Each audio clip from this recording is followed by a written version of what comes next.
December 16th, 1944. Early morning, Mona, Germany. The frozen earth trembled as another salvo of American artillery screamed overhead. But something was different this morning, terrifyingly, incomprehensibly different. The shells weren't striking the ground or the trees.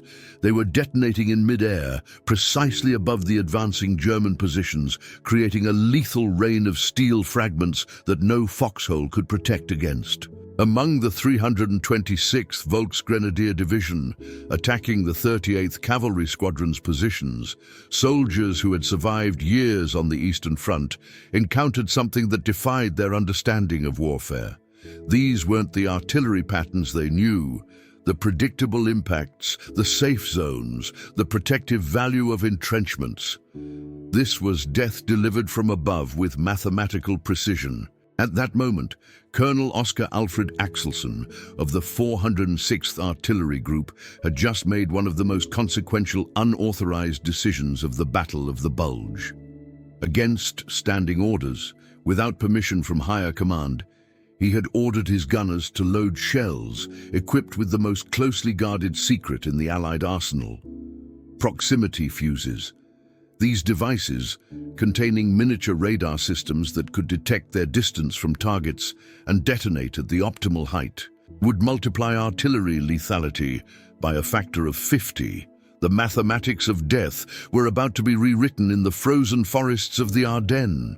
What the German soldiers couldn't know was that they had just encountered a weapon so revolutionary that it would transform not just this battle, but the very nature of warfare itself. The storm unleashed. Operation Watch on the Rhine had begun with tremendous promise for the Wehrmacht.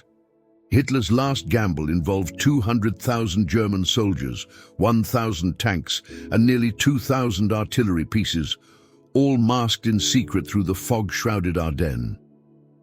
The Führer had assured his generals that this offensive would split the Allied armies and recapture Antwerp, turning the tide of a war that was slipping inexorably toward defeat.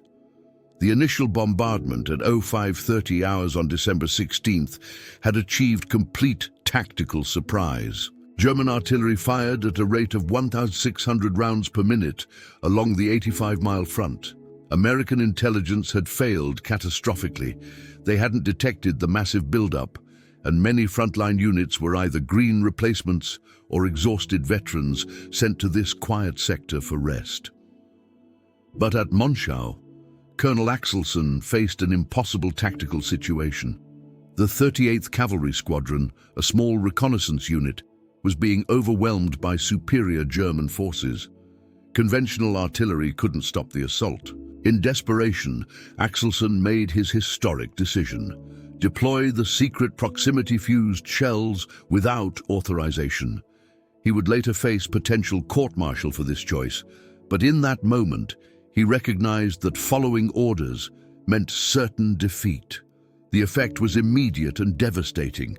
German soldiers advancing in traditional assault formations suddenly found themselves under a type of fire they had never experienced. The shells exploded 30 to 50 feet above them, each detonation creating a cone of fragments that covered vastly more area than conventional ground-burst shells. Veterans who knew how to take cover from normal artillery were cut down in their foxholes, behind trees, in ditches, anywhere they sought shelter. The secret science of death. The proximity fuse represented the convergence of American scientific innovation and industrial capacity at their absolute peak. Unlike conventional shells that required direct impact or time fuses that often detonated at wrong heights, the proximity fuse contained a self-contained radar system no larger than a coffee can. Inside each fuse, American engineers had packed 130 electronic components, including 4 or 5 miniature vacuum tubes, depending on the model, that could withstand the incredible 20,000 times gravity force of being fired from an artillery piece. The physics involved were staggering. At the moment of firing, the acceleration would crush a glass ampule containing electrolyte, creating a battery that powered the tiny radar for the shell's flight duration. Dr. Merle Tuve at Johns Hopkins Applied Physics Laboratory had driven this development with Manhattan Project-level intensity. The laboratory, disguised as an abandoned used car dealership in Silver Spring, Maryland, employed 3% of all American physicists at peak production. Security matched that of the atomic bomb program.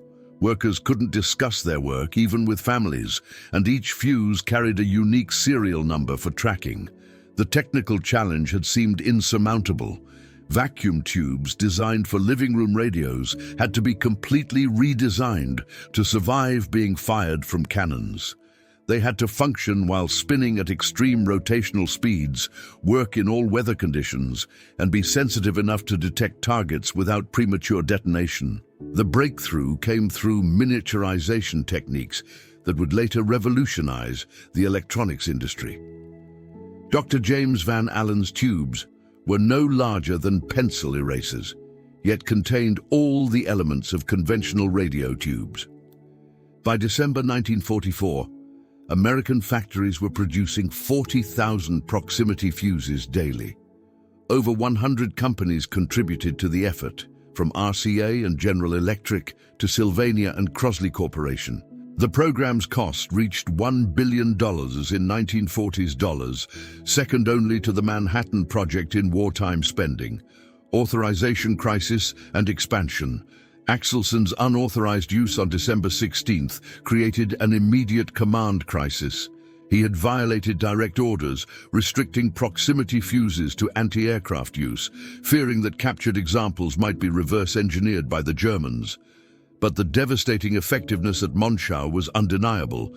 The German attack had been stopped cold, with casualties that shocked both sides. Word of the weapon's impact reached Supreme Headquarters rapidly. General Eisenhower, recognizing the desperate situation developing across the Ardennes, formally requested authorization on December 19th. By December 21st, all restrictions were lifted, and proximity fuses were released for general ground combat use across the entire Bulge battlefield.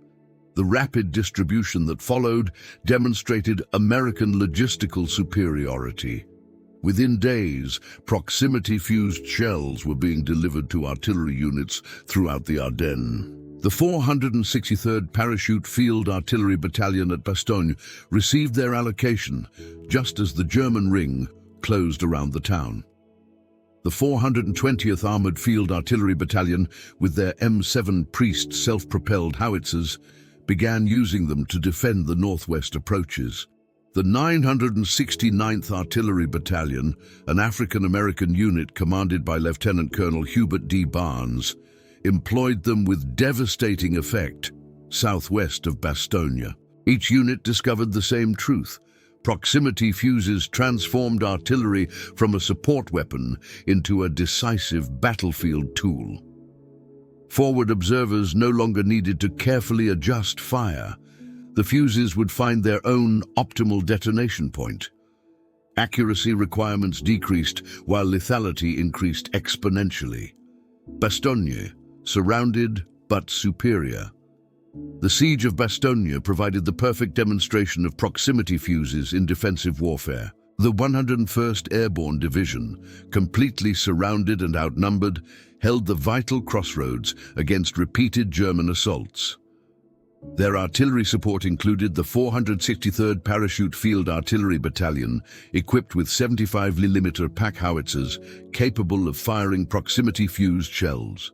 Between December 19th and 31st, the 463rd fired exactly 7,676 rounds, according to official unit records. While not all were proximity fused due to limited supply, those that were had devastating psychological and physical effects. German assault formations simply melted away under the airburst barrages, with entire platoons eliminated in seconds. The December 22nd attack, following General McAuliffe's famous nuts reply to the German surrender demand, showcased the weapon's effectiveness. German infantry advancing across snow-covered fields in traditional formations were caught in the open. The proximity-fused shells detonated overhead with precise timing, creating overlapping patterns of destruction that left no safe zones. The all-African-American 969th Artillery Battalion played an equally crucial role. Their 150mm howitzers created a ring of death around Baston's perimeter that German forces found impenetrable. The larger shells, detonating at 50 feet, covered even greater areas with lethal fragments.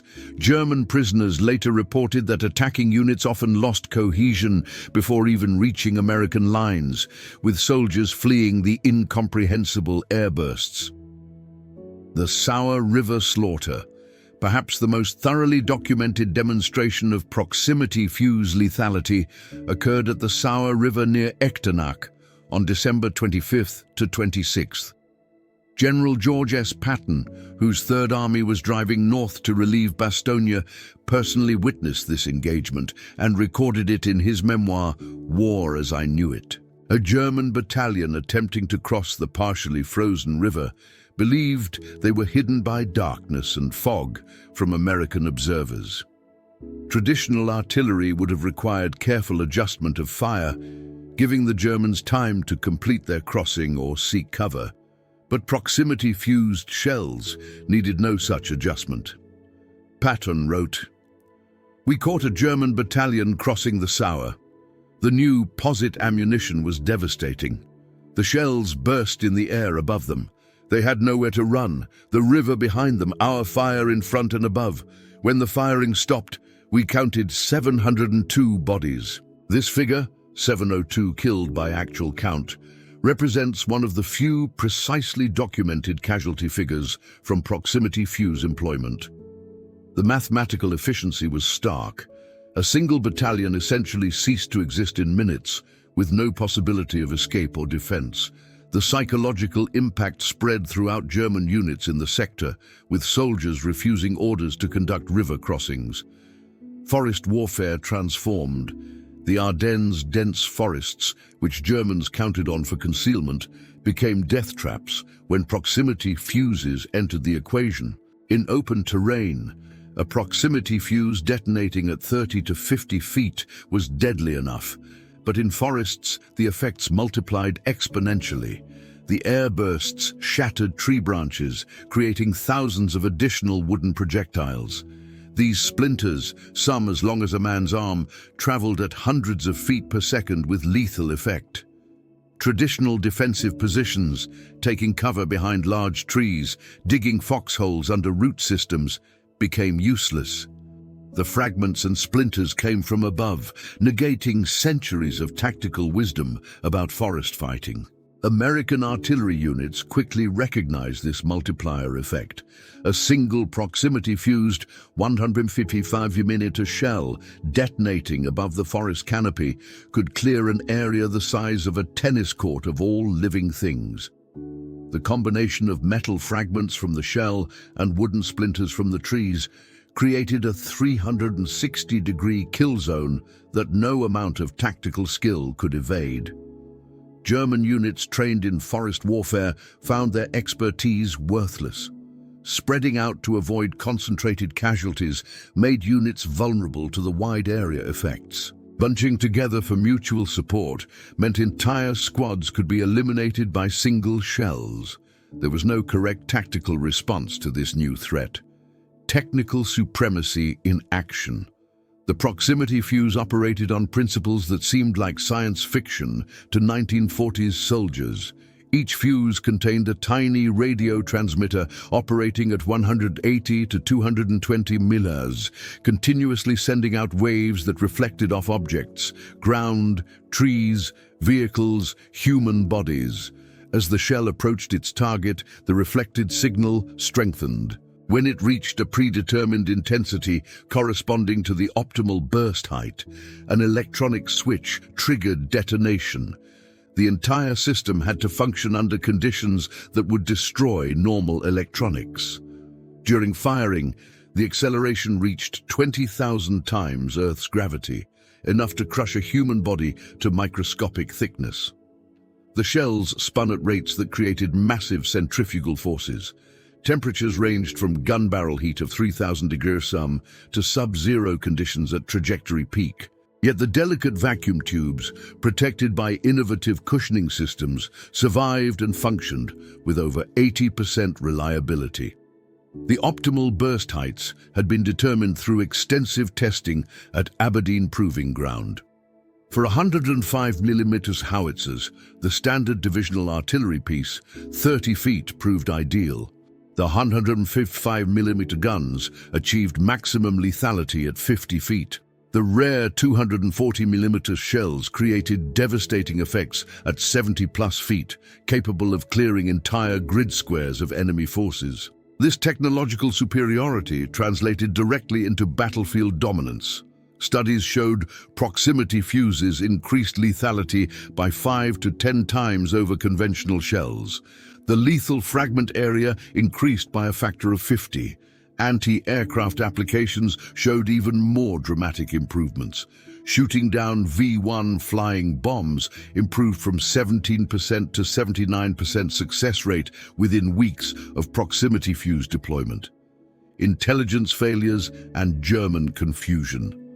The German intelligence failure regarding proximity fuses proved catastrophic.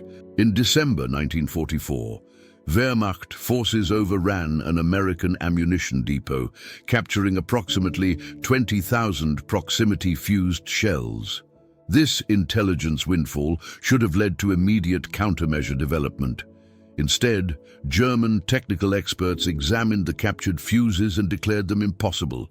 The presence of vacuum tubes in an artillery shell contradicted everything German engineers believed about electronics and ballistics. They concluded the Americans were using some form of magnetic detection, or that the visible components were decoys hiding the real mechanism. This failure stemmed partly from institutional blindness. Germany had actually led proximity fuse development before the war. Rheinmetall Borsig and AEG Berlin had working prototypes by 1940, but Hitler's order cancelling all weapons projects requiring more than 6 months to production had terminated the program. German engineers couldn't believe the Americans had solved problems they themselves had abandoned. The irony deepened when considering German technical capabilities. Their electrostatic proximity fuses showed 95% reliability in tests using electrical capacitance changes rather than radar. Had development continued, Germany might have fielded proximity fuses by 1941. Hermann Göring would later admit during interrogation that German fuses were 3 or 4 months from production when the war ended. The Christmas catastrophe. December 25, 1944, brought no holiday respite. German units attempting to use Christmas for resupply and reorganization discovered that proximity fuses recognized no ceasefires. Field kitchens, supply convoys, and assembly areas came under devastating bombardment that required no forward observers. The 420th Armored Field Artillery Battalion alone fired over 1,000 rounds on Christmas Day, most proximity fused. Their M7 Priest, self-propelled howitzers, delivered rapid, accurate fire that caught German units completely unprepared. The ability to fire effectively without observation in poor weather during darkness transformed artillery from a daylight weapon into a 24-hour threat. The psychological impact was severe. German soldiers had learned to move during poor weather when Allied aircraft couldn't fly and observers couldn't spot them. Proximity fuses eliminated this sanctuary. Death could arrive at any moment, in any weather, with no warning beyond the brief whistle of incoming shells. Malmedy and Skorzeny's elite. On December 21st, SS Colonel Otto Skorzeny's elite commandos attempted to capture Malmedy. These weren't ordinary soldiers, but specially selected troops who had rescued Mussolini, nearly captured Tito, and infiltrated American lines wearing US uniforms. They represented the best Germany could field. They met devastating proximity-fused artillery fire that transformed their American disguises from tactical advantage to death shrouds. The shells exploded overhead with uncanny precision, as if they could detect the impostors below. While exact casualty figures remained disputed, the attack failed catastrophically, with heavy losses that ended Skorzany's offensive operations. The psychological breakdown among elite SS troops proved particularly significant. These soldiers, indoctrinated with beliefs in German superiority and trained to the highest standards, found themselves helpless against American technology. Some survivors reportedly charged directly toward American lines, preferring quick death to continued bombardment. A complete breakdown of military discipline among Hitler's most fanatical troops. Industrial achievement. The production miracle behind proximity fuses matched any wartime industrial achievement. By December 1944, over 100 American companies had converted to fuse production. The Crosley Corporation abandoned refrigerator manufacturing for fuse assembly. Emerson Radio retooled from home electronics to weapons production. Sylvania, RCA, and General Electric dedicated entire facilities to the program. Quality control exceeded anything previously attempted in mass production.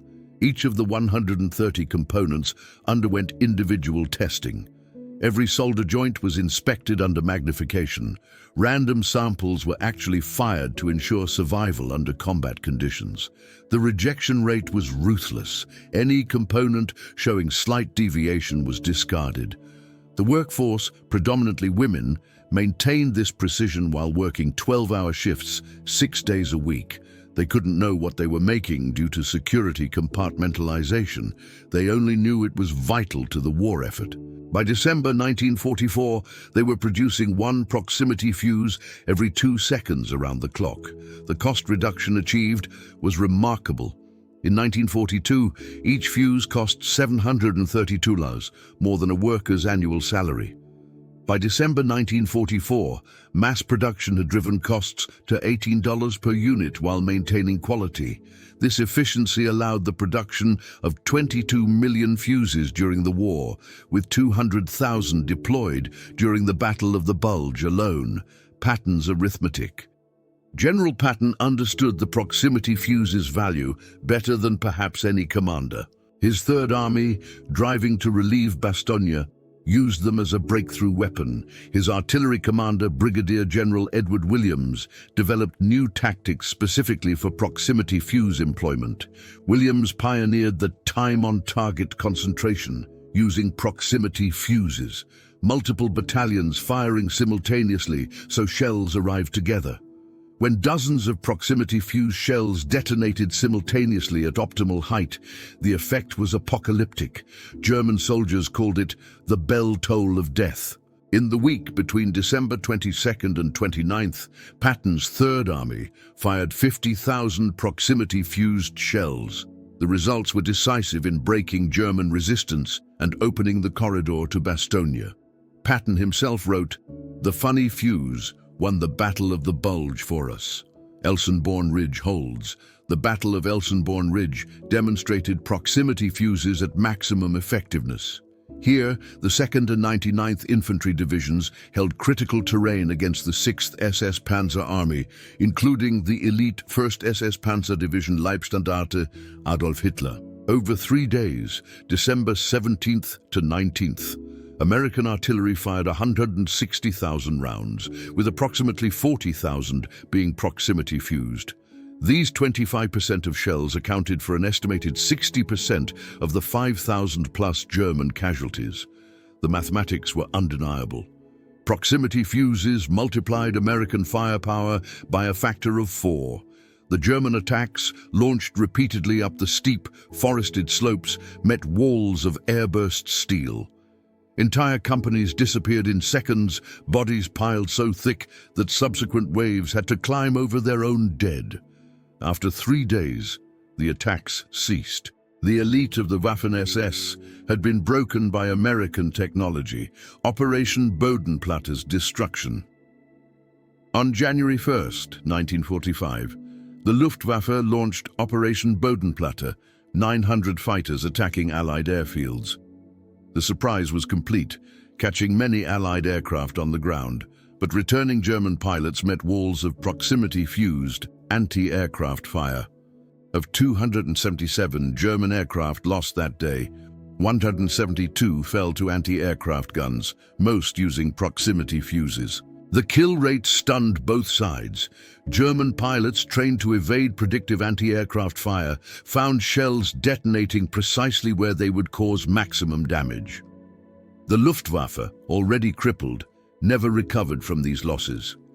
Breaking the secret. By early January 1945, maintaining secrecy became impossible. Too many shells had been fired. Too many soldiers had witnessed their effects. On January 6th, the War Department authorized limited disclosure. The New York Times reported on a new type of artillery shell that multiplies the effectiveness of American guns without explaining the technology. German intelligence finally grasped the weapon's significance too late.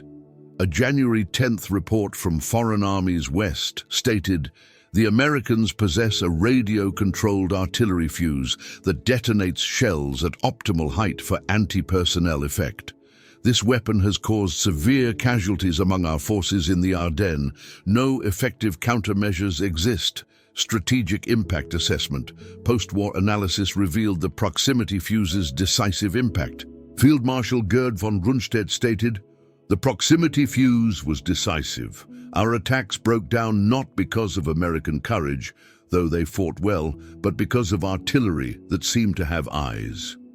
General Hasso von Manteuffel, 5th Panzer Army commander, testified, "The American artillery was the terror of our soldiers, especially the new shells that exploded in the air. They caused panic even among veteran troops." The statistics tell the story.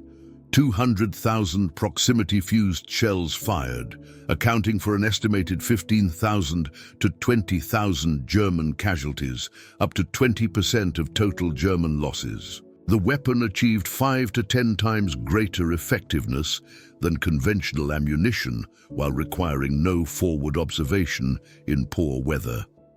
The human cost. Behind every statistic lay human tragedy. German soldiers, many of them teenagers conscripted in the war's final stages, died in ways that traditional warfare had never contemplated. They were killed by weapons that seemed to possess intelligence that could find them wherever they hid. American production workers paid their own price. Factory accidents were hushed up for security. Workers at Crossley Corporation, Emerson Radio, and other facilities suffered breakdowns from stress and exhaustion. They produced weapons of unprecedented lethality without knowing what they were making, carrying that burden in enforced silence. Yet the moral calculation of war is never simple. The Battle of the Bulge cost 19,000 American lives. Without proximity fuses, how many more would have died? How much longer would the war have lasted? How many more Holocaust victims would have perished while battles raged? Every day the war shortened, potentially saved thousands in concentration camps, awaiting liberation. Technological legacy. The proximity fuse program generated advances that transformed post-war technology. The miniaturized vacuum tubes became foundations for modern electronics.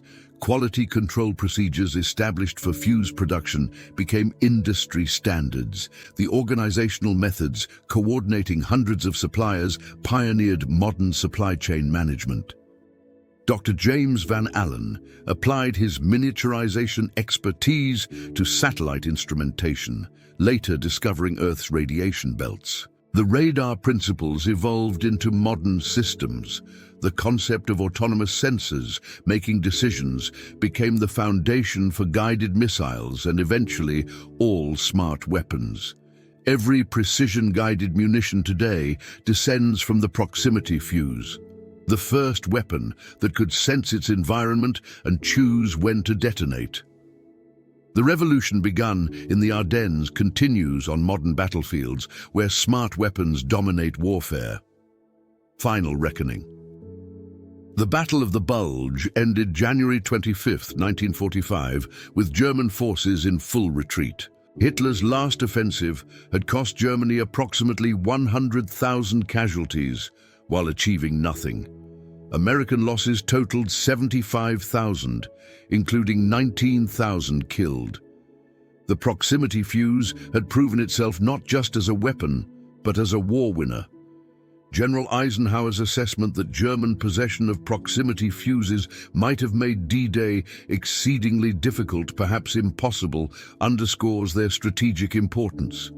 They weren't merely an artillery improvement, but a revolutionary technology that fundamentally changed warfare's mathematics. The German soldiers who faced proximity-fused artillery experienced something unprecedented. Death delivered by shells that seemed intelligent, that could find them anywhere, that transformed the very air into a killing zone. Their experience marked warfare's transformation into the technological age. From Colonel Axelson's unauthorized first use on December 16, 1944, through the systematic deployment of 200,000 shells across the Ardennes, proximity fuses demonstrated that scientific innovation could provide decisive military advantage. The convergence of American industrial capacity, scientific genius, and tactical adaptation created a weapon that helped determine the war's outcome. The proximity fuse story is ultimately about transformation, technological, tactical, and human. It proved that industrial democracy could produce weapons of devastating effectiveness, that innovation could overcome numerical disadvantage, that the side with superior science would likely prevail. These lessons shaped not just World War II's remainder, but the entire structure of warfare that followed. In the frozen forests of the Ardennes, the age of technological warfare truly arrived. The mathematics of death were rewritten by tiny radar sets in artillery shells, forever changing how humans wage war. The German soldiers who died beneath proximity-fused airbursts were casualties not just of a particular battle, but of a revolution in military affairs that continues shaping our world today.